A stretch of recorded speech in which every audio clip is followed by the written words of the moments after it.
Welcome, young wizard. It's so good to have you here. Tonight, we're embarking on a journey through time itself, exploring the complete and comprehensive history of the most famous school of witchcraft and wizardry the world has ever known. From its earliest days in the mists of medieval Scotland to the modern era of renewed hope and healing, we're going to walk through every major moment, every transformation, and every turning point in the 1,000-year story of Hogwarts School of Witchcraft and Wizardry. So settle in, get comfortable, and let your mind drift back through the centuries with me. This is going to be quite the adventure.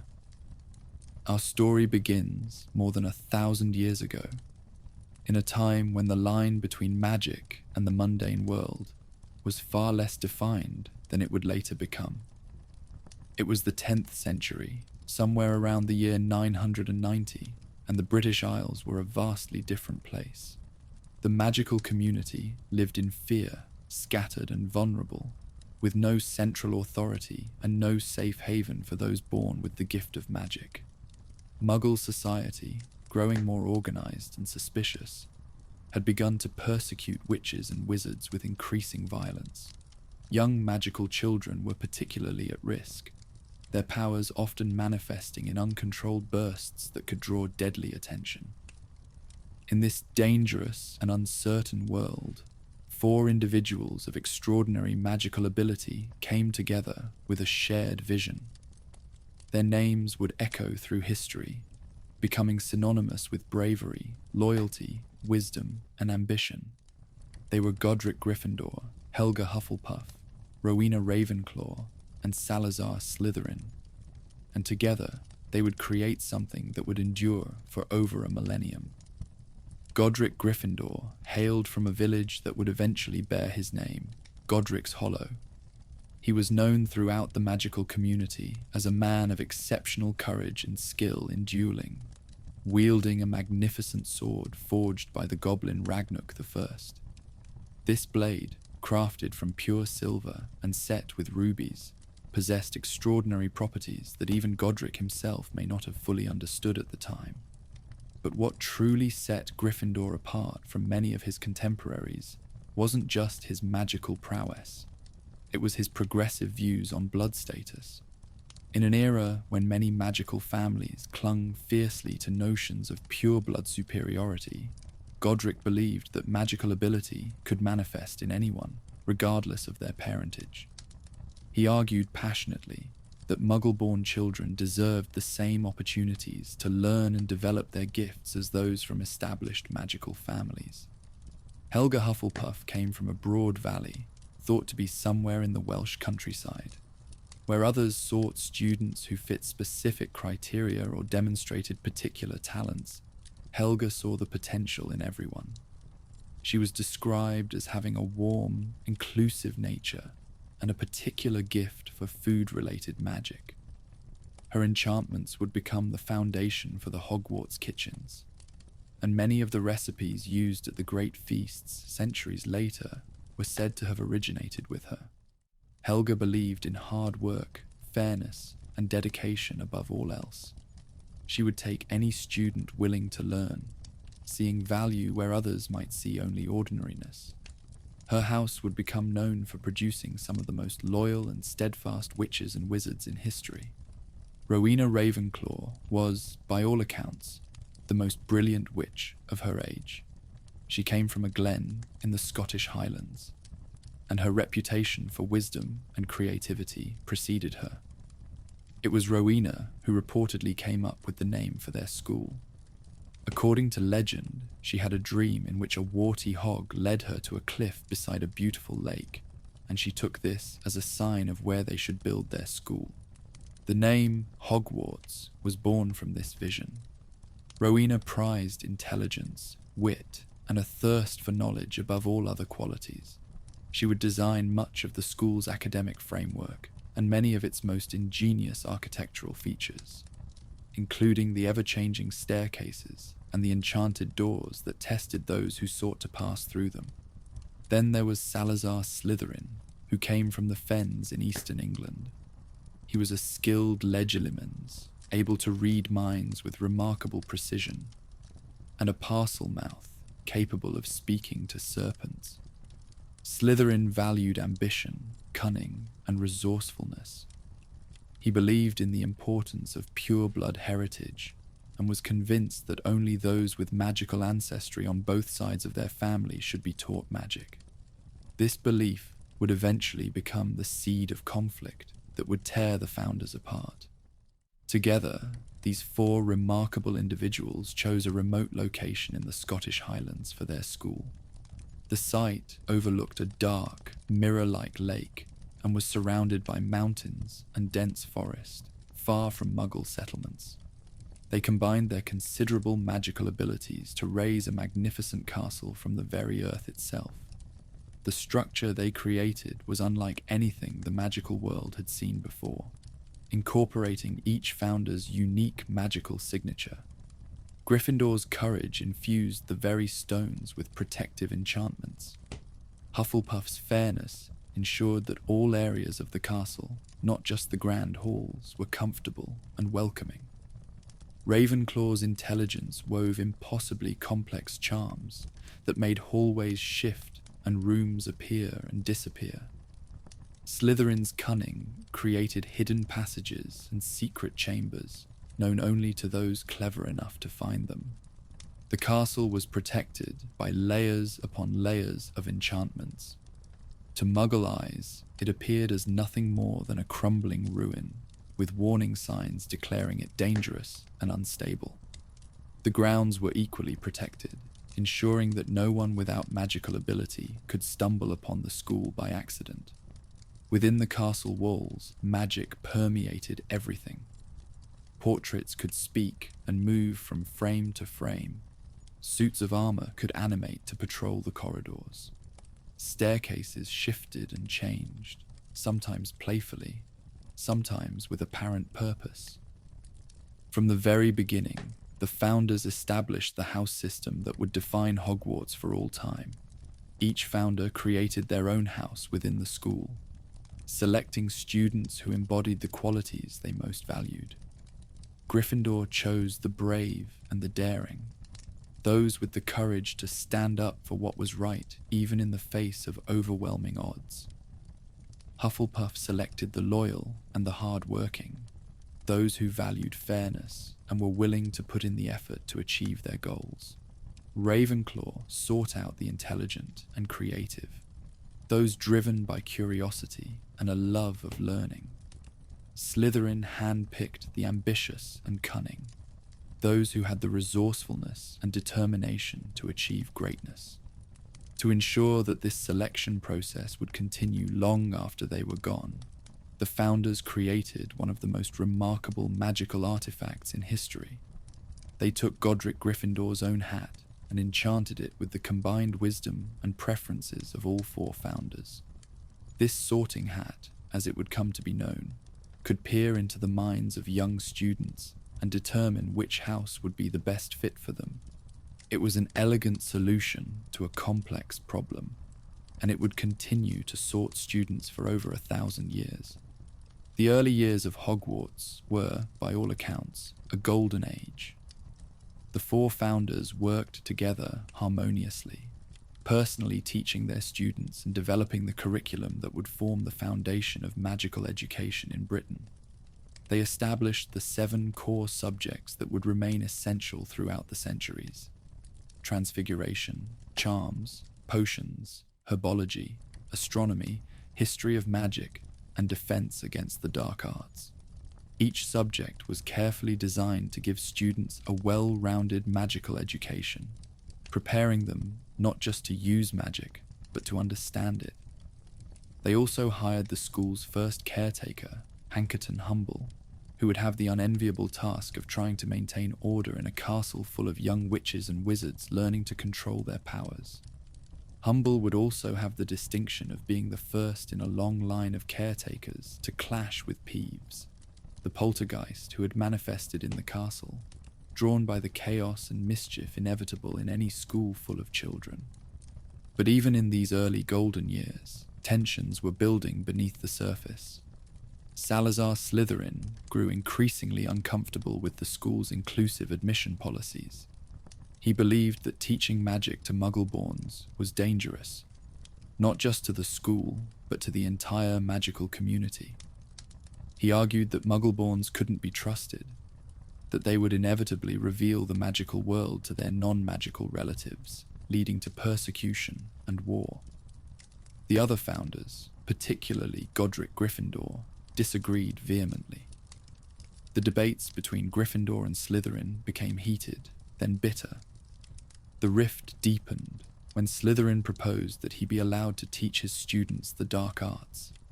The other three founders were horrified by this suggestion and firmly rejected it.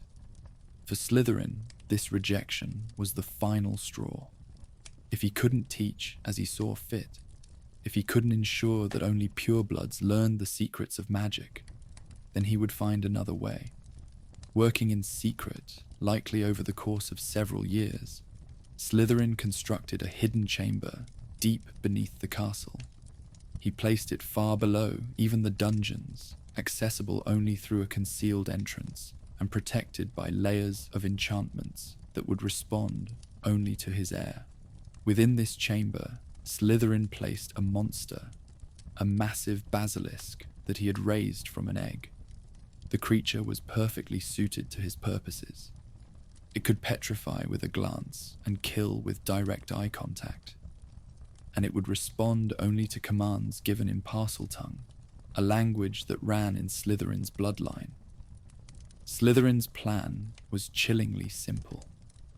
One day, when his true heir returned to the school, they would be able to open the chamber and use the basilisk to purge Hogwarts of all Muggle-born students, fulfilling what Slytherin saw as his noble purpose.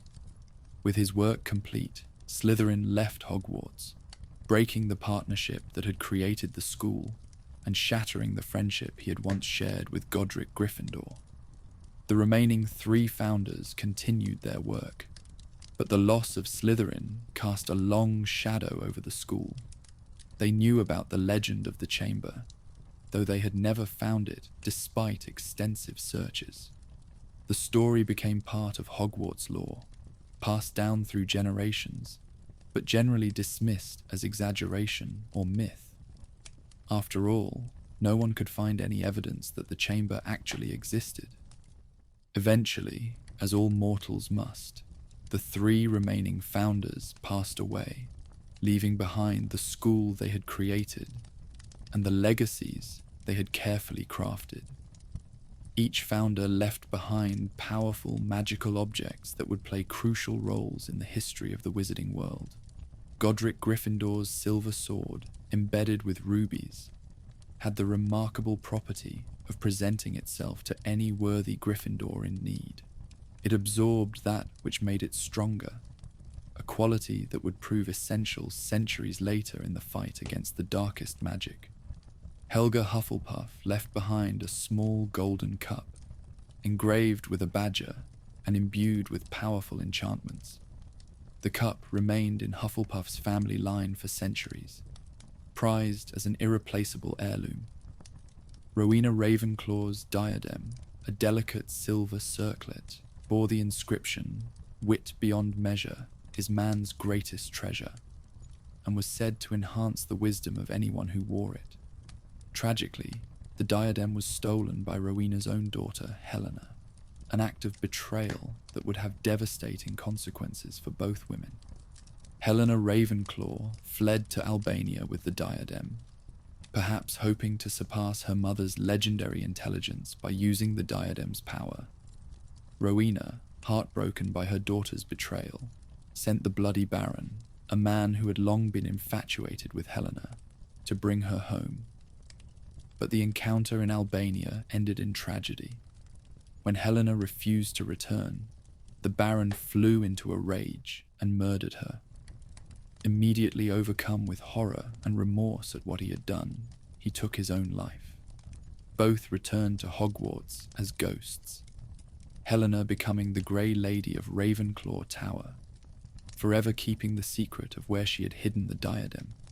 Salazar Slytherin's locket an ornate gold piece bearing the Slytherin coat of arms, passed down through his family line. It remained with his descendants for centuries, becoming a symbol of pure blood heritage and the ancient power of the Slytherin name. The family that would eventually possess it, the Gaunts, would guard it jealously even as they fell into poverty and madness. With the founders gone, Hogwarts entered a new phase of its existence. The first headmaster, whose name has been lost to history, took up the role of steward for the castle and its students. A statue commemorating this first headmaster stood in the school for centuries, though even Dumbledore himself would later admit that much about this early period remained unknown. Over the following centuries, Hogwarts developed its traditions and established itself as one of the premier magical institutions in Europe. The house system that the founders had created proved remarkably effective at fostering both competition and camaraderie. Students developed fierce loyalty to their houses, but the shared experience of attending Hogwarts created bonds that transcended house rivalries. The castle continued to be a place of mystery and discovery. New rooms were constantly being found, and some rooms seemed to appear and disappear according to their own logic. The Room of Requirement, which would later play crucial roles in several major events, had existed since the castle's founding, though whether the founders created it intentionally or whether it was an emergent property of their combined magic remains a matter of speculation. The school's ghosts became fixtures of castle life. Nearly headless Nick, Sir Nicholas de Mimsy Porpington, was a wizard who had attended Hogwarts in the 15th century. Born into nobility, he served in the court of King Henry VII and was even knighted. His death came about in the most unfortunate circumstances. On October 30th, 1492, he attempted to straighten the teeth of a Lady Grieve using magic. The spell backfired spectacularly, causing the poor woman to grow tusks instead. For this mishap, Nick was sentenced to death. His execution on October 31st was botched horribly, requiring 45 blows with a blunt axe, though his head never quite came completely off. He chose to remain as a ghost and eventually found his way to Hogwarts, where he became the resident ghost of Gryffindor House. As the centuries passed, the Triwizard Tournament was established. Based on what we know from the historical record, this competition between the three largest wizarding schools in Europe, Hogwarts, Beauxbatons Academy of Magic, and Durmstrang Institute, began roughly 700 years before its revival in 1994.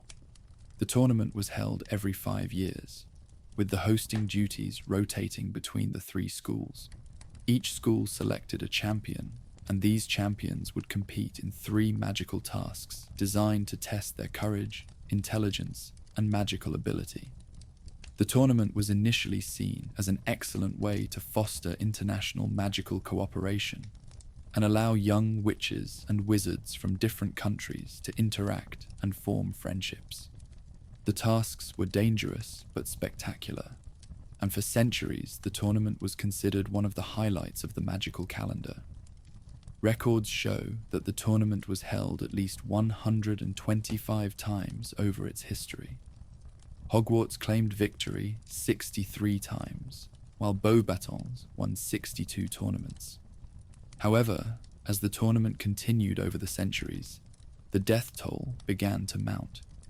The tasks were designed to be challenging and dangerous, pushing the champions to their limits. Inevitably, accidents happened. Champions were injured, sometimes severely, and deaths, while not common, occurred with disturbing regularity. Each tragedy was mourned, but the tournament continued, with organizers arguing that the champions knew the risks. The tournament that would prove to be the breaking point took place in 1792. During one of the tasks, the champions were required to catch a cockatrice, a deadly magical creature. The cockatrice escaped and went on a rampage, attacking not only the champions, but also the judges themselves. All three headmasters, the heads of Hogwarts, Beauxbatons, and Durmstrang, were injured in the attack. The tournament was officially discontinued after this incident, though there would be many attempts to revive it over the subsequent centuries, none successful until the 1990s. The 18th century brought significant changes to Hogwarts, though not all of them were immediately visible. The magical community, somewhat belatedly, decided to adopt certain Muggle innovations, particularly in the area of sanitation and plumbing. Prior to this, wizards and witches at Hogwarts simply relieved themselves wherever they stood and vanished the evidence using magic. But as Muggle plumbing technology advanced, the magical world recognized that a more permanent solution might be both more dignified and more efficient. The project to install pipes and proper bathrooms throughout Hogwarts began in the 1700s. This seemingly mundane development actually posed a serious threat to one of the castle's darkest secrets. The entrance to the Chamber of Secrets, hidden behind a concealed trapdoor and magical tunnels, was located exactly where one of the new bathrooms was to be built. A student named Corvinus Gaunt, a direct descendant of Salazar Slytherin, was at Hogwarts when the plumbing work began. He realized that the construction workers might inadvertently discover the entrance to the chamber. Working in secret, Corvinus modified the entrance, incorporating it into the new bathroom's design. He had a sink built directly over the trapdoor and marked one of the taps with a small snake, a subtle sign that would be meaningful only to a parcel mouth who knew what to look for. The 18th century also saw Dilys Derwent serve as headmistress from 1741 to 1768. Derwent was considered one of Hogwarts' most celebrated heads, distinguished enough that portraits of her were hung not only in the headmaster's office at Hogwarts, but also at St. Mungo's Hospital for magical maladies and injuries, where she had worked as a healer before taking up her position at the school. These dual portraits would prove useful in later years, allowing messages to be passed between the two institutions. Before her tenure at Hogwarts, another notable headmistress, Phillida Spore, had served the school. Spore was the author of 1,000 Magical Herbs and Fungi, which would become the standard herbology textbook used at Hogwarts for centuries. She held the position of headmistress during some particularly dark times in wizarding history, when Muggle persecution of witches and wizards intensified. Spore was responsible for further strengthening the protective enchantments around Hogwarts during this period, ensuring that the school remained hidden and safe. The 19th century brought Phineas Nigellus Black to the position of headmaster. Black, a member of the ancient and noble House of Black, had the dubious distinction of being remembered as the least popular headmaster in Hogwarts history, at least among those officially recognized. His portrait in the headmaster's office was known for its particularly sardonic commentary and lack of sentimentality. Despite his unpopularity, Black's portrait would prove useful centuries later, particularly when communication through the portrait network became crucial. The late 19th century saw another incident involving Peeves the Poltergeist that has become legendary in Hogwarts lore. In 1876, the caretaker of the time, frustrated beyond measure by Peeves' constant mischief and disruption, decided to take matters into his own hands. He set an elaborate trap, arming it with various weapons in an attempt to finally rid the castle of its supernatural pest. The plan backfired spectacularly. Rather than capturing Peeves, the trap simply provided the poltergeist with an arsenal of weapons, which he immediately began using with gleeful abandon. The situation became so dangerous that the headmistress at the time was forced to evacuate the entire school. Negotiating with Peeves fell to the headmistress, who found herself in the unusual position of having to broker a peace treaty with a poltergeist. The agreement granted Peeves certain privileges and freedoms within the castle, in exchange for his agreement to moderate his behavior. This arrangement has held, more or less, for over a century, though Peeves has never let it interfere with his fundamental nature of causing chaos and consternation to students and staff alike. As the 20th century dawned, Hogwarts had become a well-established institution with centuries of tradition behind it. The curriculum had evolved and expanded, incorporating new discoveries in magic while maintaining the core subjects established by the founders. The staff consisted of masters in their respective fields, many of whom would serve for decades, becoming fixtures of the school as permanent as the stone walls themselves. One of the most significant arrivals at Hogwarts in this period was Albus Dumbledore, who came to the school as a student in the 1890s. Dumbledore proved to be one of the most brilliant students Hogwarts had ever seen, excelling in virtually every subject and showing particular aptitude for transfiguration and defense against the dark arts. After his graduation, he briefly worked with the famed alchemist Nicholas Flamel before returning to Hogwarts as the Transfiguration Professor. Even in his early years of teaching, Dumbledore's lectures were known for their brilliance and their eccentric flair, characteristics that would define his long career at the school. The 1930s and 1940s would prove to be one of the most consequential periods in Hogwarts' long history, though this wouldn't be fully understood until decades later. The headmaster during this time was Armando Dippet, a wizard who by all accounts was competent if somewhat conventional in his approach to running the school. It was during Dippet's tenure that a young half-blood orphan named Tom Marvolo Riddle arrived at Hogwarts. Tom Riddle came to Hogwarts in 1938 at the age of 11. He had been raised in a Muggle orphanage in London after his mother, Merope Gaunt, died shortly after his birth. His father, Tom Riddle Sr., was a wealthy Muggle who had abandoned Merope when the love potion she had used on him wore off. The young Tom knew nothing of his magical heritage until Albus Dumbledore himself came to the orphanage to deliver his Hogwarts letter. Even in that first meeting, Dumbledore sensed something troubling about the boy. Tom had already discovered that he could make things happen when he was angry or scared. He had used his powers to hurt other children at the orphanage, though he was careful to do so in ways that couldn't be proven. Dumbledore's unease would only grow as the years passed, and he observed Tom's progress at Hogwarts. Tom Riddle was sorted into Slytherin House, which surprised no one who knew anything about his background. He quickly established himself as one of the most talented students the school had seen in generations. He was brilliant, charismatic, and seemingly the perfect student. He became a prefect in his 5th year, and was widely expected to be named head boy. His teachers, with the notable exception of Dumbledore, adored him. Only Dumbledore seemed to see past the charming facade to the darkness lurking underneath. It was during his first year at Hogwarts that Tom first heard the legend of the Chamber of Secrets. The story fascinated him, particularly the detail that only the heir of Slytherin could open it. Tom had already begun to research his mother's family, driven by a burning need to understand his magical heritage and distance himself from his Muggle father. When he discovered that his mother had been a Gaunt, a direct descendant of Salazar Slytherin himself, everything clicked into place.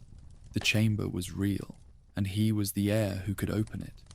Tom spent the next 5 years obsessively researching the chamber.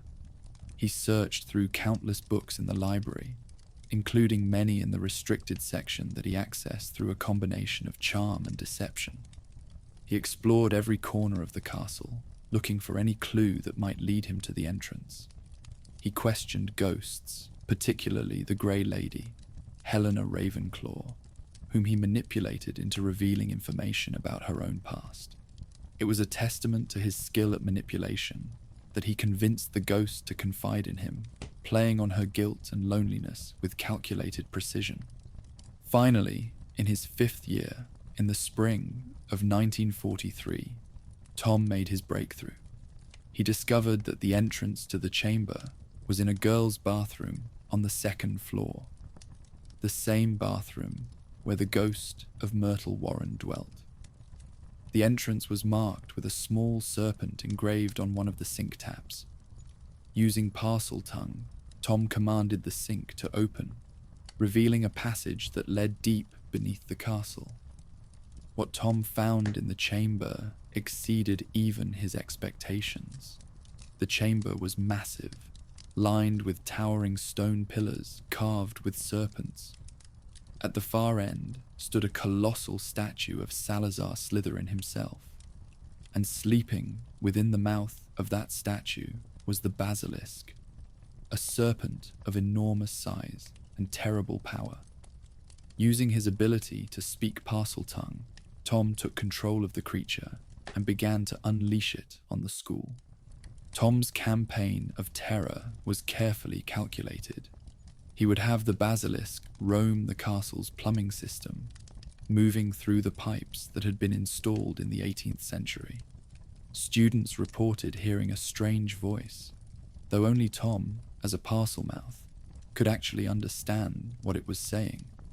Several students were petrified when they glimpsed the basilisk's reflection or saw it indirectly. The school was thrown into panic, and Headmaster Dippet was under tremendous pressure from parents and the Ministry of Magic to close Hogwarts if the attacks couldn't be stopped. The situation reached its terrible climax in June of 1943. A student named Myrtle Warren, a Ravenclaw girl who had been teased mercilessly by her classmates, was crying in a second-floor bathroom when she heard someone speaking in a strange language. Annoyed at being disturbed, she opened the stall door to tell them off, only to look directly into the massive yellow eyes of the basilisk. She died instantly, becoming the only murder victim of Tom Riddle's first campaign of terror. Tom knew that Myrtle's death would force Dippet to close the school. The last thing Tom wanted was to be sent back to the Muggle orphanage. He needed a scapegoat, someone he could frame for the attacks. His target was Rubeus Hagrid, a Gryffindor third year who was known for his love of dangerous creatures. Hagrid had been secretly raising an acromantula, a giant spider named Aragog, in a cupboard at the school. Tom had learned of this and saw his opportunity. On the night of June 13th, Tom confronted Hagrid. He claimed he had cornered the monster responsible for the attacks, implying it was Hagrid's creature. Hagrid, panicked and trying to protect Aragog, rushed to move his pet to safety. Tom immediately reported the incident to Dippet, spinning a story about how Hagrid's monster must have been responsible for all the attacks, including Myrtle's death. Dippet, desperate for a resolution and unable to believe that the model student Tom Riddle could be lying, expelled Hagrid. Dumbledore, who had never trusted Tom, was convinced of Hagrid's innocence but couldn't prove it. He did manage to persuade Dippet to let Hagrid stay on at Hogwarts as gamekeeper, but the damage was done. Tom had gotten away with murder and had been awarded a special trophy for his supposed services to the school. That summer, after his triumph at school, Tom used the murder of Myrtle to create his first Horcrux, placing a fragment of his torn soul into his diary. But this was just the beginning of his dark journey. That same summer, Tom travelled to Little Hangleton to learn about his mother's family. He visited his uncle, Morfin Gaunt, who still lived in the hovel where the Gaunt family had fallen into poverty and madness. Using magic, Tom stole his grandfather Marvolo's ring, which bore the Peveril coat of arms and contained the Resurrection Stone, though Tom didn't know its true nature at the time. Then Tom went to the grand house on the hill where his father lived. There, he murdered Tom Riddle Sr. and his grandparents, the Riddles. He used these murders to create a second Horcrux from the ring, then framed his uncle Morfin for the killings. Tom Riddle graduated from Hogwarts in 1945, with top marks in nearly every subject. The teachers expected him to go on to great things at the Ministry of Magic, perhaps even becoming minister himself one day. But Tom had different plans. He disappeared from the magical community's view, working for a time at Borgin and Burke's in Nocturne Alley, where he used his position to locate magical artifacts of power. It was during this period that he murdered Hepzibah Smith, a wealthy collector, and stole both Helga Hufflepuff's cup and Slytherin's locket, which he would later turn into Horcruxes. After murdering Smith, Tom vanished entirely for about a decade. No one knew where he went or what he did during those years. When he finally resurfaced, he had changed dramatically. No longer was he the handsome, charismatic young man who had charmed his teachers. Something about him had become distinctly inhuman. Those who had known him before barely recognized him. He had adopted a new name as well, an anagram of his birth name that would strike terror into the hearts of the magical community: Lord Voldemort. Voldemort returned to Hogwarts one more time, likely sometime in the mid to late 1950s. He requested a meeting with the headmaster, who was still Armando Dippet. Voldemort claimed he wanted to apply for the position of Defense Against the Dark Arts professor, but Dippet turned him down, saying he was too young and lacked experience. Dumbledore, who was present for the meeting as a senior teacher, later reflected that Voldemort must have known his application would be rejected. The job interview was simply a pretext, an excuse to return to Hogwarts one final time. During that visit, Voldemort hid a Horcrux in the Room of Requirement, placing Ravenclaw's diadem, which he had tracked down through manipulation of Helena Ravenclaw's ghost and corrupted with dark magic, in a place where he believed it would never be found. Before leaving, Voldemort also placed a curse on the position of Defense Against the Dark Arts professor. From that day forward, no one would hold that position for more than a year. Some would be injured, some would be exposed as frauds, some would die, and some would simply leave. But year after year, the curse held. Around this same time, or perhaps a few years later, Armando Dippet retired as headmaster, and Albus Dumbledore was appointed to take his place. The transition occurred sometime between the mid-1960s and 1970, based on what we know from the historical record. Dumbledore's appointment came at a crucial time. Dark forces were rising in the wizarding world, and Voldemort, now openly calling himself a Dark Lord, was gathering followers and building an army. One of the first significant acts of Dumbledore's tenure as headmaster was to admit a young student who, under normal circumstances, might have been turned away. Remus Lupin had been bitten by a werewolf shortly before his 5th birthday. Prior headmasters had maintained that it was too dangerous to allow a werewolf student at Hogwarts, regardless of precautions. But Dumbledore believed differently. He made arrangements for Remus to attend, having the Whomping Willow planted on the grounds and a secret passage created that would allow Remus to reach the Shrieking Shack, where he could transform safely each full moon, away from the other students. Remus entered Hogwarts in 1971, sorted into Gryffindor, along with 3 other boys who would become his closest friends. James Potter, Sirius Black, and Peter Pettigrew bonded with Remus during their first year, and by their 2nd year, they had discovered his secret. Rather than being repelled or frightened, the 3 boys decided to become animagi so they could keep Remus company during his transformations. It took them 3 years to master the complex and dangerous magic, but by their 5th year, they had succeeded. James transformed into a stag, Sirius into a large dog, and Peter into a rat. They called themselves the Marauders and spent their school years creating chaos, pulling pranks, and exploring every corner of Hogwarts. They created the Marauders map, a magical document that showed every corridor, every secret passage, and the real-time location of every person in the castle. Another student who entered Hogwarts in 1971 was Severus Snape, also sorted into Slytherin. Snape came from a troubled home, the son of a Muggle father and a witch mother, and he had already faced years of unhappiness before arriving at Hogwarts.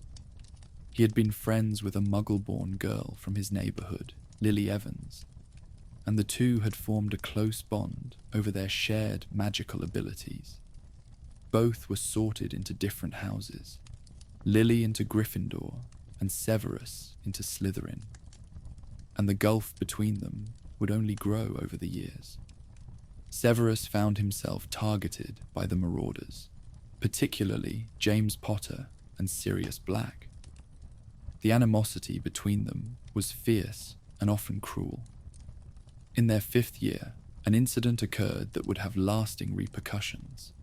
Sirius, in a moment of recklessness, told Snape how to get past the Whomping Willow. If Snape had followed through, he would have encountered a transformed werewolf, likely leading to his death or transformation. James Potter intervened at the last moment, saving Snape's life, but leaving Snape feeling humiliated rather than grateful. The incident drove a deeper wedge between Snape and Lily, particularly as Snape began to associate more closely with students who would become Death Eaters. The final break between Severus and Lily came in their 5th year after their OWL exams. James Potter and Sirius Black cornered Snape and humiliated him publicly, using a spell that Snape himself had invented. When Lily tried to defend him, Snape, embarrassed and angry, called her a mudblood, a vile slur for Muggle-borns. Lily, hurt beyond measure, ended their friendship. It was a moment Severus would regret for the rest of his life. As these students graduated and entered the wider wizarding world, the First Wizarding War was beginning in earnest. Lord Voldemort had built a powerful army of followers called Death Eaters, and they were waging a campaign of terror against the magical community, particularly targeting Muggle-borns and those who opposed Voldemort's vision of pure blood supremacy. Dumbledore founded the Order of the Phoenix, a secret organization dedicated to fighting Voldemort and his followers. Many Hogwarts graduates joined one side or the other. James Potter and Lily Evans, now married, joined the Order along with Sirius Black and Remus Lupin.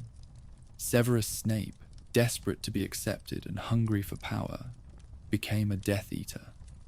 Peter Pettigrew also joined, though no one knew at the time which side he had truly chosen.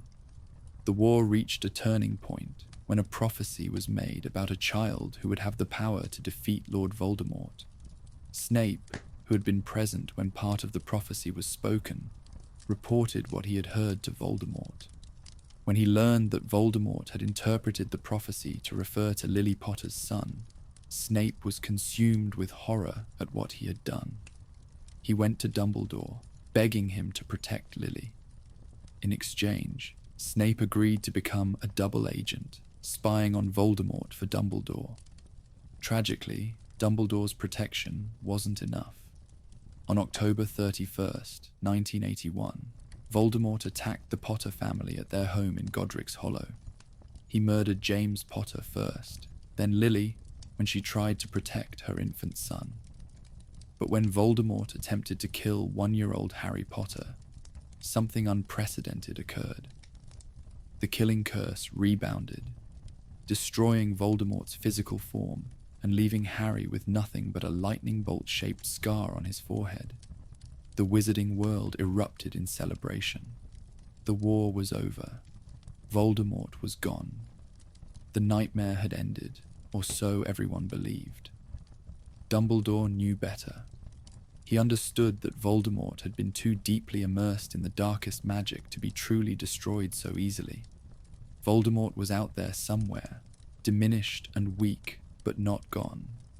And when he returned, he would come back stronger and more dangerous than ever. In the aftermath of Voldemort's fall, Dumbledore made crucial decisions that would shape the future. He arranged for baby Harry Potter to be placed with his only living relatives, his Muggle aunt and uncle, the Dursleys. The blood protection invoked by Lily's sacrifice would keep Harry safe from Voldemort's remaining followers. He also defended Severus Snape before the Wizengamot, vouching for his loyalty and preventing him from being sent to Azkaban prison.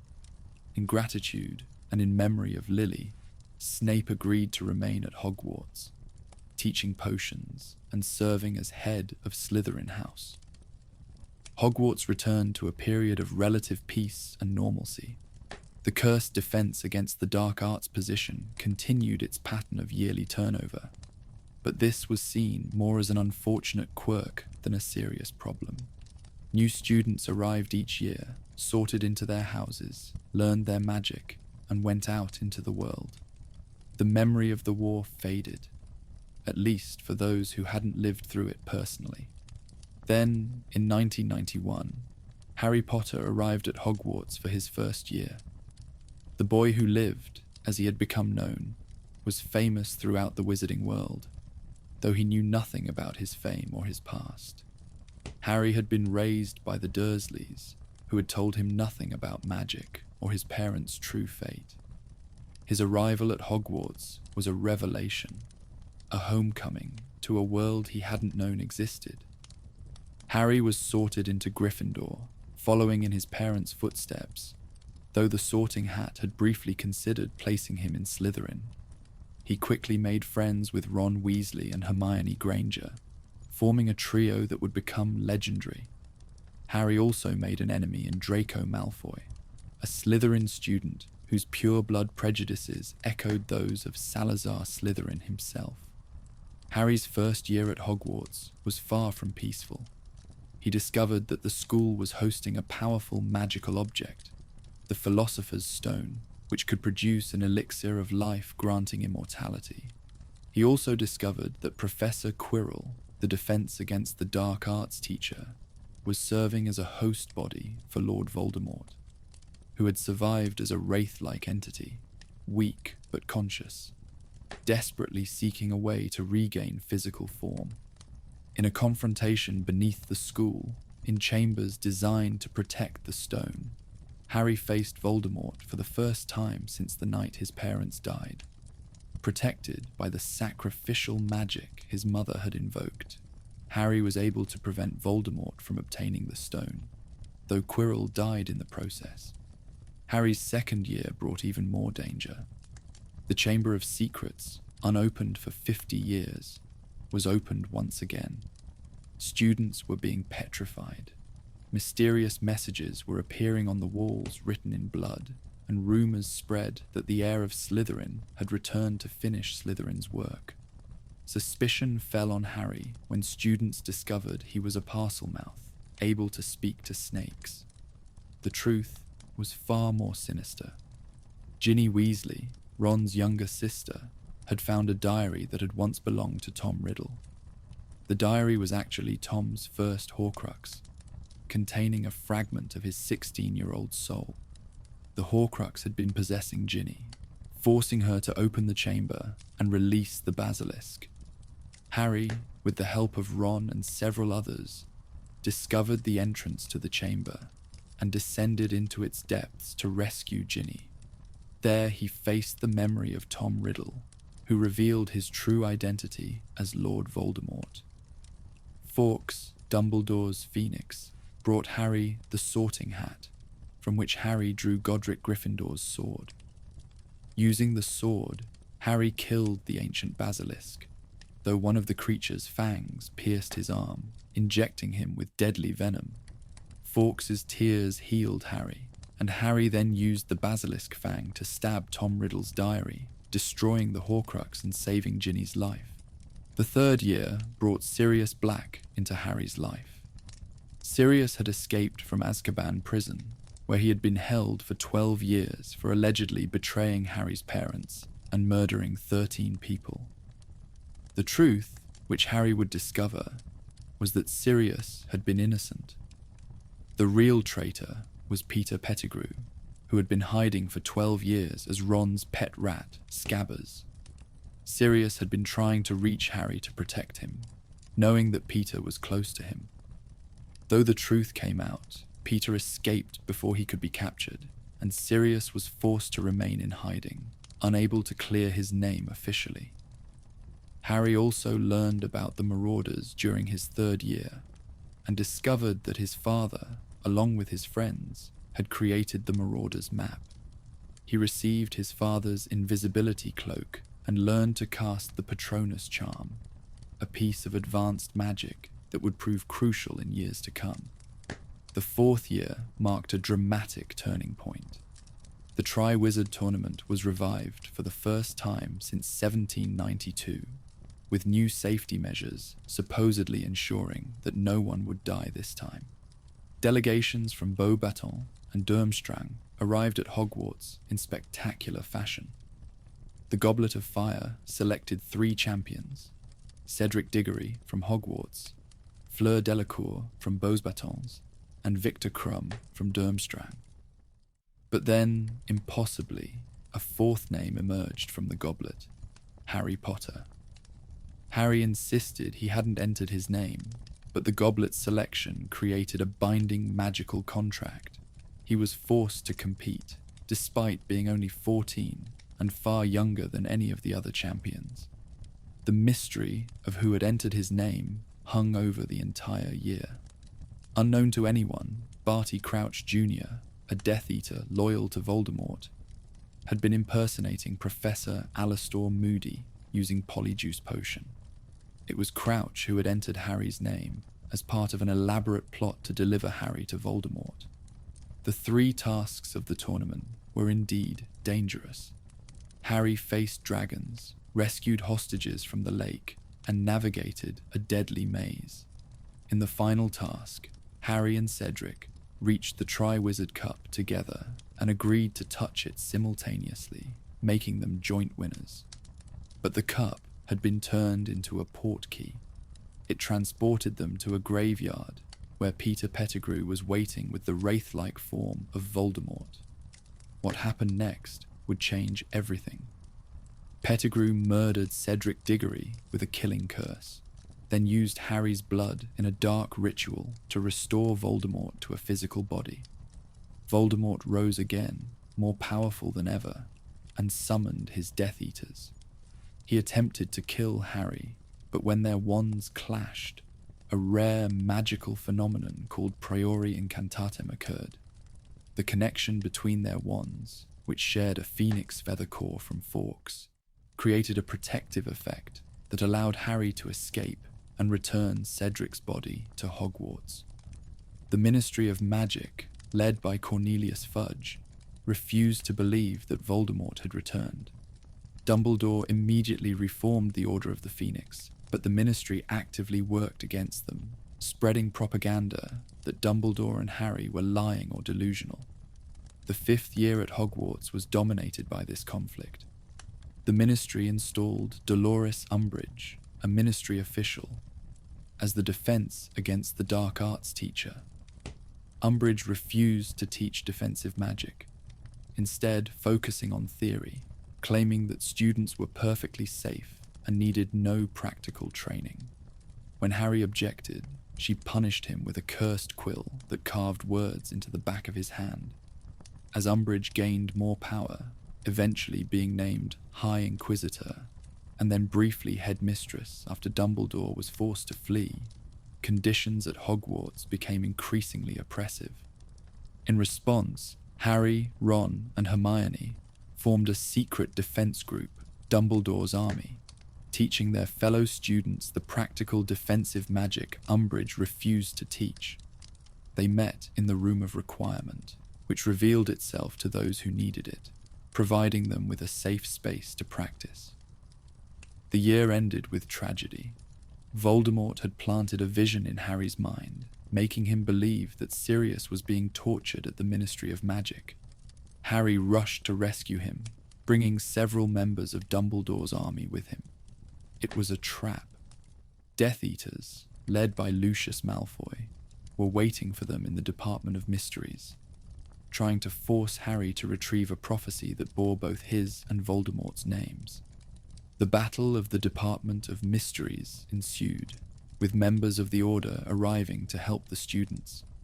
In the chaos, Bellatrix Lestrange murdered Sirius Black, blasting him through a mysterious veil from which he could not return. Voldemort himself appeared, attempting to kill Harry in the Ministry's atrium, but Dumbledore arrived and engaged the Dark Lord in a spectacular duel. For the first time, many Ministry employees witnessed Voldemort's return firsthand. The Minister of Magic, Cornelius Fudge, was forced to acknowledge the truth he had denied for a year. Harry's 6th year was overshadowed by war. Voldemort was now openly waging his campaign, and Death Eaters were attacking throughout the wizarding world. At Hogwarts, Dumbledore began preparing Harry for what he knew must come. He showed Harry memories through his pensieve, revealing Voldemort's past and, crucially, the existence of Horcruxes.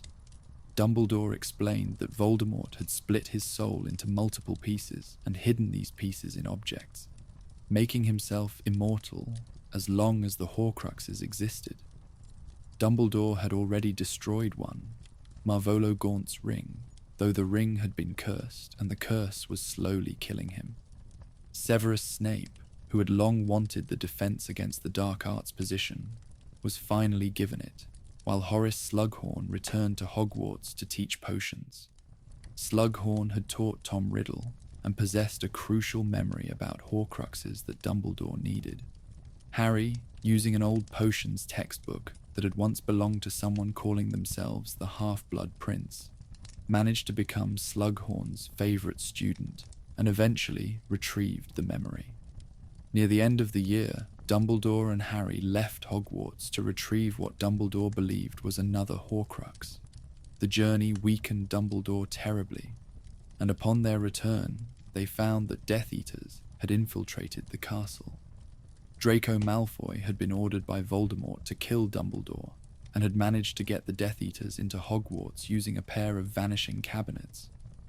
On top of the astronomy tower, Dumbledore, weakened and dying from the curse in the ring, ordered Harry to hide and not interfere. Death Eaters arrived, but it was Severus Snape who struck the killing blow, murdering Dumbledore with the killing curse. Snape fled with the other Death Eaters, revealing himself to all as a traitor and a murderer. Only Snape and Dumbledore knew the truth, that Dumbledore had asked Snape to kill him, sparing Draco from having to commit murder, and allowing Dumbledore to die on his own terms, rather than succumb slowly to the curse. But this truth would remain hidden for another year. In the immediate aftermath of Dumbledore's death, the school was thrown into mourning.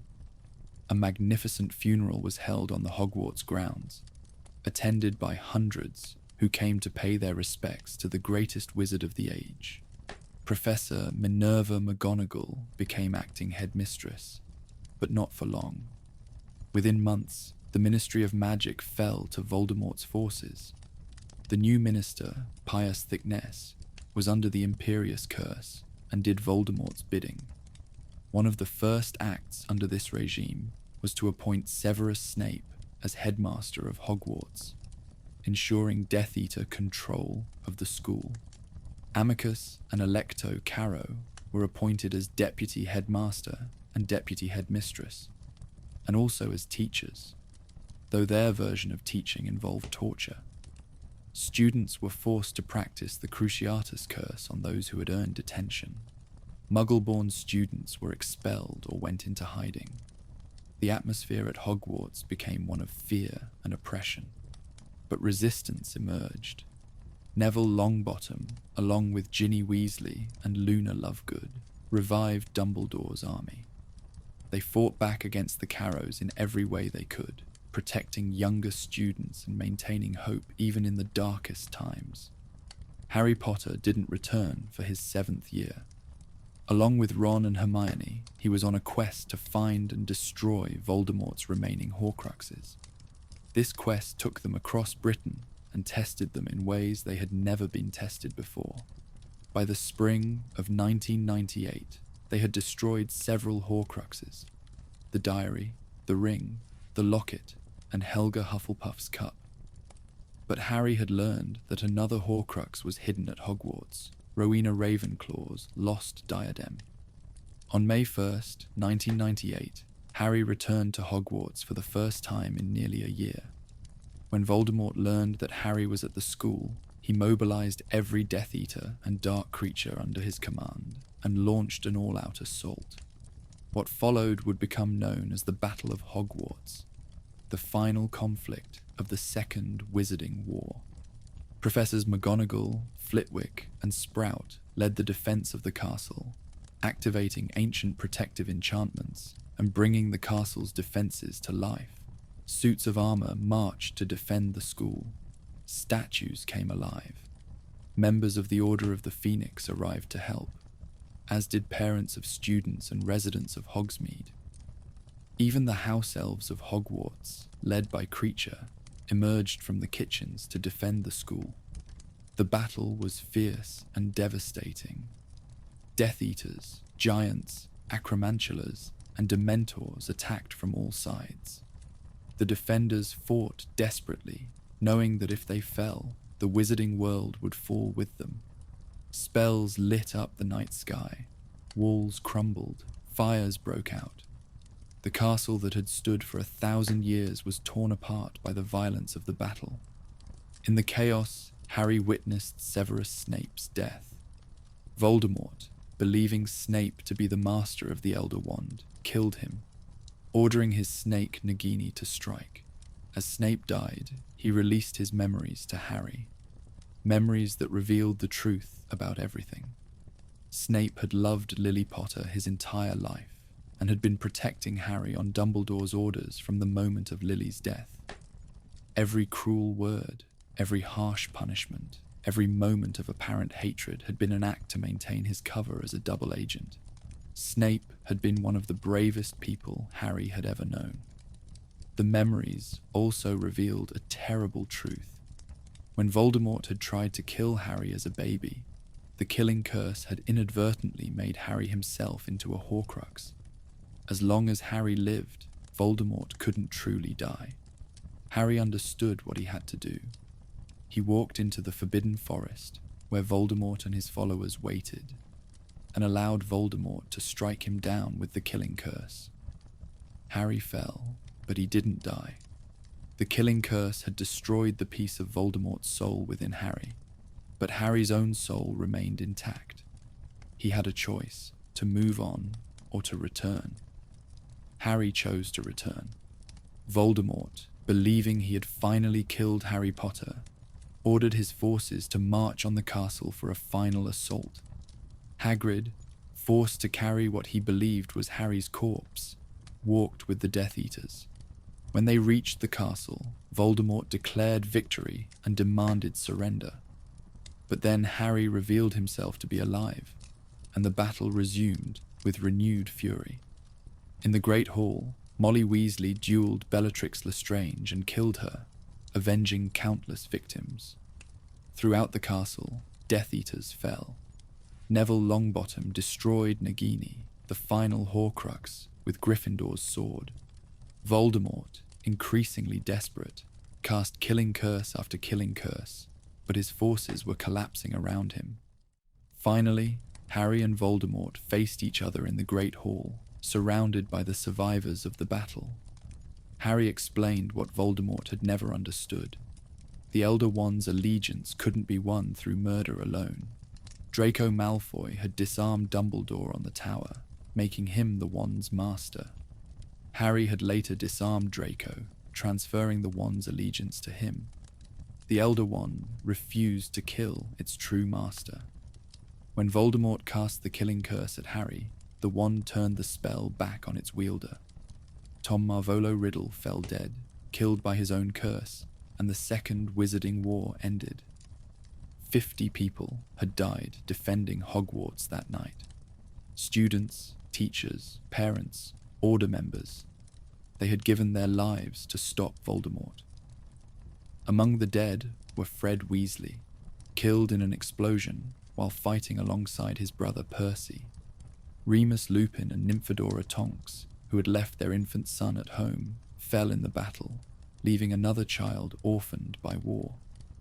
Colin Creevey, who had been underage and sent away for safety, snuck back to fight and was killed.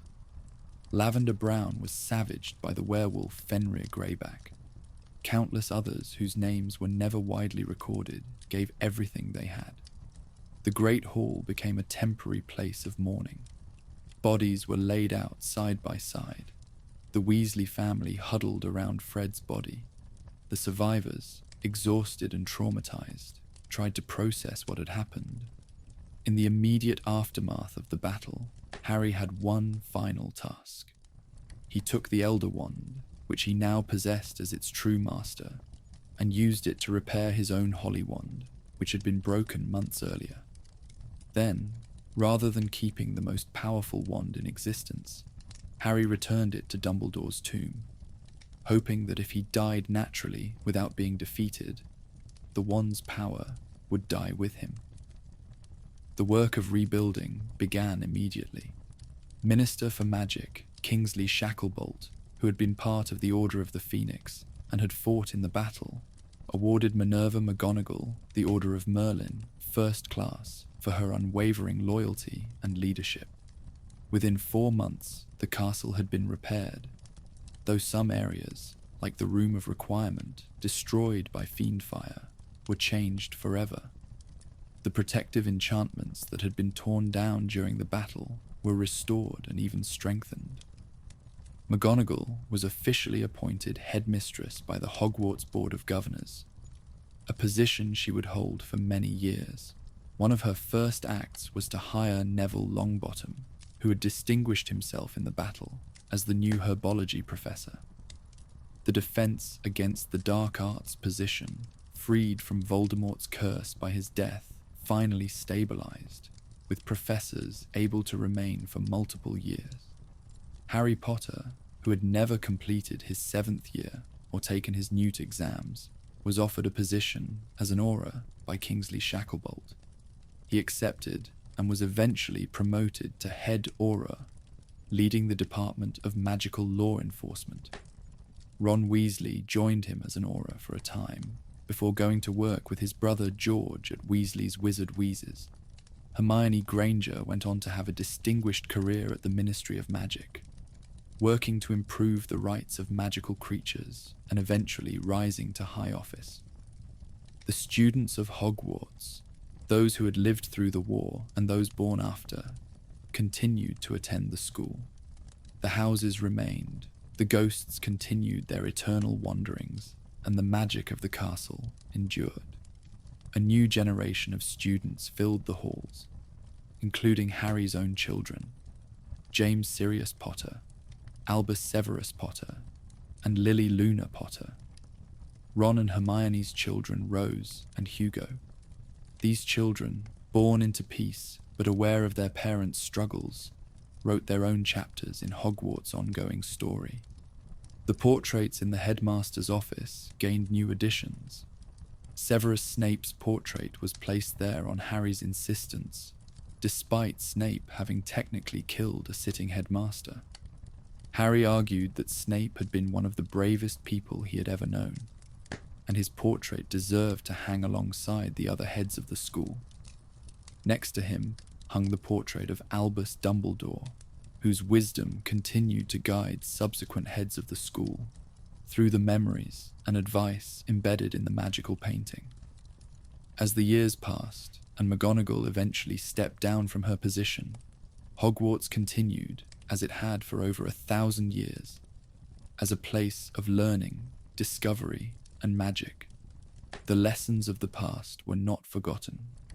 The sacrifices made during the wars were honored. But Hogwarts also looked forward, adapting to new times, while maintaining the core principles established by its 4 founders so many centuries ago. The castle itself, scarred by the Battle of Hogwarts, but repaired with magic and determination, stood as a testament to the resilience of the magical community. The Great Hall, which had witnessed celebrations and tragedies, continued to host the sorting ceremony each year, as the sorting hat, now over 1,000 years old, placed new students into houses that still bore the names of Gryffindor, Hufflepuff, Ravenclaw, and Slytherin. The house rivalry, which had once been a source of serious conflict, had evolved into something more nuanced. Students still took pride in their houses, but the divisions that had once seemed absolute had softened. The war had shown that courage wasn't exclusive to Gryffindor, that loyalty transcended Hufflepuff, that wisdom went beyond Ravenclaw, and that not all Slytherins chose darkness. The curriculum continued to evolve, incorporating lessons learned from the wars. Defense against the dark arts, once cursed and now free, became more practical and comprehensive, ensuring that students would be prepared to protect themselves and others if dark times ever returned. History of magic gained new relevance as students learned about the recent wars and the dangers of prejudice and extremism. The library maintained its collection of thousands of magical books, including those in the restricted section that detailed the darker aspects of magic. The debate continued over whether knowledge of dark magic should be freely available or carefully controlled, with thoughtful arguments on both sides. Ultimately, Hogwarts maintained its policy of restricted access for certain texts, believing that curiosity should be balanced with caution and maturity. The Room of Requirement, which had been destroyed during the Battle of Hogwarts when fiendfire raged out of control, presented a unique situation. Years after the battle, students reported finding new rooms and passages that seemed to serve functions similar to what the Room of Requirement once provided, suggesting that the castle's magic was adapting and perhaps even healing on its own. The Forbidden Forest remained forbidden, though perhaps not quite as dangerous as it once had been. The Acromantula colony, which had fought for Voldemort during the battle, had been greatly reduced. The Centaurs, who had joined the fight against the Death Eaters in the final moments of the battle, maintained their distance from the castle, but were no longer actively hostile. The forest was still home to countless magical creatures, and represented the wildness of magic, the parts of the magical world that couldn't be fully controlled or understood. The lake, dark and deep, kept its secrets as it always had. The giant squid still basked in the shallows on warm days. The merpeople colony in its depths maintained their own society, largely separate from the school. The lake remained a constant presence, timeless and mysterious. Hogsmeade Village, the only all-magical settlement in Britain, continued to serve as a destination for older students on weekend visits. The shops provided students with a taste of life beyond the castle walls. The village had suffered during the wars, but had recovered and remained a vital part of the Hogwarts experience.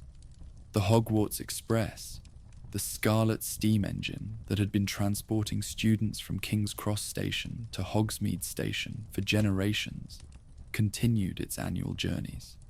Platform 9 and 3/4, accessible through the barrier between platforms 9 and 10, remained one of the most magical sights for new students each year. The train ride itself had become a cherished tradition, a time for students to reconnect with friends, for first years to feel their first flutter of nervous excitement, and for seventh years to savor their final journey to the school they had called home. Looking at Hogwarts in the modern era, more than 20 years after the Battle of Hogwarts, one sees an institution that has been tested repeatedly and has endured. The castle has survived attacks by trolls, basilisks, Death Eaters, and Dark Lords. It has weathered internal conflicts, from the founders' split to house rivalries to periods of oppression. It has adapted to changing times while remaining fundamentally true to the vision of its 4 founders. Hogwarts has always been more than just a school. It has been a home for those who had none, a sanctuary for those fleeing danger, a beacon of learning in dark times, and a symbol of hope when hope seemed lost. Students who walked its halls carried its lessons with them for the rest of their lives. The friendships formed within the castle walls often endured for decades. The values instilled by the houses, tempered by experience and maturity, shaped the wizarding world's future leaders. As we reach the end of our journey through Hogwarts' long history, from its founding over 1,000 years ago to the modern era, certain themes emerge. The tension between unity and division has been constant. The founders themselves split over fundamental questions. The houses they created fostered both loyalty within groups and rivalry between them. The wars were fundamentally about questions of belonging, value, power, and how that power should be used. But Hogwarts also shows us that these divisions need not be permanent or absolute. Students from all houses fought together in the Battle of Hogwarts. The sacrifices made that night came from people of all backgrounds, all houses, all blood statuses. The lesson, hard-earned and paid for in blood, was that what unites us is more important than what divides us. Hogwarts has also been a place where individuals have made choices that changed history. Tom Riddle chose the path of darkness, seeking immortality and power at any cost, and his choices led to death and devastation. Severus Snape, who had also walked in shadow, chose to turn toward the light out of love for Lily Potter, and his choices, made at great personal cost, were crucial to Voldemort's defeat. Harry Potter chose to sacrifice himself to save others, and that choice made all the difference. Neville Longbottom, who had been underestimated, chose to stand up and fight when it mattered most, destroying the final Horcrux and helping to end the war. These individual choices, made in the halls and grounds and hidden chambers of Hogwarts, rippled outward to affect the entire wizarding world. The castle itself has been more than just a setting in this history. Its magic is ancient and not fully understood, even by those who have studied it for decades. It seems to have a will of its own, responding to the needs of its inhabitants in subtle and mysterious ways. The Room of Requirement appeared to those who needed it most. The castle's defenses activated when the school was threatened. The protective enchantments, laid down by the founders and strengthened over centuries, held against assault after assault. Dumbledore himself admitted that he didn't know all of Hogwarts' secrets, and this likely remains true. The timeline of Hogwarts is not just a chronicle of events, but a story about the enduring power of education, community, and hope. In the darkest times, when Voldemort controlled the Ministry and Death Eaters patrolled Hogwarts halls, students still learned, still practiced magic, still held onto the belief that things could be better. Teachers still taught, still protected their students, still passed on knowledge even when that knowledge was banned by those in power. The school, battered and scarred, survived. And in the aftermath of war, Hogwarts became a place of healing and renewal. Students who had fought in the Battle of Hogwarts returned to complete their education, sitting in classrooms where they had once cast defensive spells against Death Eaters. Teachers who had lost colleagues and students in the battle continued to teach, honoring the fallen by ensuring that future generations would be better prepared. The castle, repaired with magic and love, opened its doors once again to new students who knew the war only from history books, but carried its lessons in their learning. As we conclude this journey through time, it's worth reflecting on what Hogwarts represents. In a world where magic exists, where incredible powers can be wielded for good or ill, Hogwarts stands as an institution dedicated to the idea that magic should be taught, that knowledge should be shared, and that education is the foundation of a better society. The founders believed this when they created the school in the dangerous days of the 10th century. Their successors maintained this belief through war, through peace, through periods of excellence and periods of crisis. And as Hogwarts moves forward, that core belief remains unchanged. The children who board the Hogwarts Express each September first carry with them the hopes and dreams of their families and their society. They arrive at the castle, are sorted into houses that will become like families, and begin their magical education. They learn to transform objects, to levitate feathers, to brew potions, to understand the movements of the stars, to know the history of their world. But more importantly, they learn who they are and who they want to become. They form friendships that will sustain them through whatever challenges life brings. They discover that courage isn't about being unafraid, but about acting despite fear. They learn that loyalty sometimes means standing up even to those you love. They find that intelligence without wisdom can be dangerous, and that wisdom without knowledge is incomplete. They understand that ambition and cunning can serve noble ends if tempered with compassion. These are the lessons that Hogwarts has taught for 1,000 years, and these are the lessons it will continue to teach. The castle will stand, weathering whatever storms may come. The houses will continue to sort students according to their potential, not their past. The teachers will pass on their knowledge and their values to new generations. The magic that permeates every stone and every spell will endure, connecting the present to the past and lighting the way toward the future. From the founding by the 4 great witches and wizards of the 10th century, through the medieval period's establishment of traditions, through the centuries of growth and development, through the dark times when the Chamber of Secrets opened and Death Eaters walked the halls, through the moment when evil was defeated and light prevailed, to the modern era of healing and hope. Hogwarts has been and remains a constant. It is a place where magic is real, where friendship is powerful, where courage is rewarded, where knowledge is treasured, where anyone, regardless of their background, can find a home. And so we close this chapter of Hogwarts history, knowing that the story is far from over. New students will arrive, new challenges will be faced, new heroes will emerge, and new chapters will be written. The castle on the cliff beside the lake will continue to light up the Scottish night with its magic and its promise. And somewhere in those halls, in every era, in every generation, there will be students discovering who they truly are and what they're truly capable of, guided by the legacy of the 4 founders and the countless teachers, students, and heroes who have walked those halls before them.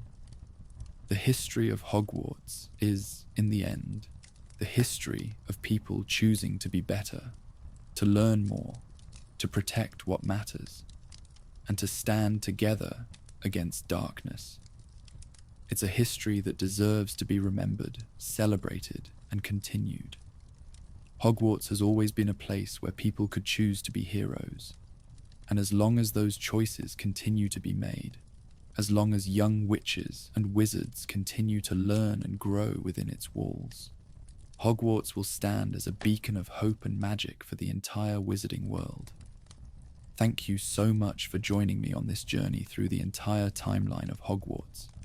If you enjoyed diving deep into this magical history with me, please consider liking this video and subscribing to the channel for more explorations of the worlds we love. Your support helps me create more content like this, and I truly appreciate every one of you who takes the time to listen. Until next time, sleep well, dream deeply, and remember that magic exists wherever we choose to find it. Good night, friends.